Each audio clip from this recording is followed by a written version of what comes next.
ఉపయోగించి వాటన్నిటిని కూడా కంట్రోల్ అయితే చేయాలి. Mechanisation from seed to seed should be followed to reduce the cost of production తగ్గించుకోవడానికి మనమైతే చేయాలి. వీలైనంత వరకు మెకనైజేషన్ చేయడం వల్ల కాస్ట్ ఆఫ్ కల్టివేషన్ తగ్గుతుంది.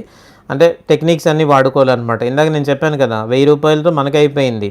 మనకు తెలుసు కాబట్టి, టెక్నిక్ తెలుసు కాబట్టి ఆ వీడింగ్ అంతా కూడా 1000 రూపాయలతో మనకు అయిపోయింది. But the other person spent almost 15,000 to 20,000 rupees. Okay, తెలియకపోవడం వల్ల అనమాట. అలాగే ఏదైనా ఒక పని మనుషులను పెట్టుకోవడం ద్వారా ఎక్కువ డబ్బులు స్పెండ్ చేస్తూ ఉంటాం. అదే నువ్వు ఒక వెహికల్ని కానీ ఒక ఇంప్లిమెంట్ కానీ ఉపయోగిస్తే అంత డబ్బు పెట్టాల్సినటువంటి అవసరం లేదు. అదే చెప్తున్నది ఇక్కడ, mechanisation from seed to seed should be followed. మనం విత్తనం వేసామంటే మళ్ళీ విత్తనం తీసినంత వరకు కూడా తప్పనిసరిగా మెకనైజేషన్ ఆపరేషన్ మిషన్ల ద్వారా చేసేటువంటి పనులన్నీ వాటి ద్వారానే చేయించుకుని ఉంటే మనకు కొంత మిగిలేది ఏదైనా సరే మిగులుతుందన్నమాట. కాస్ట్ ఆఫ్ కల్టివేషన్ తగ్గుతుంది. ఇప్పుడు మనకెంత అయింది? ఇంతకుముందు 1000 రూపాయలతో మనకు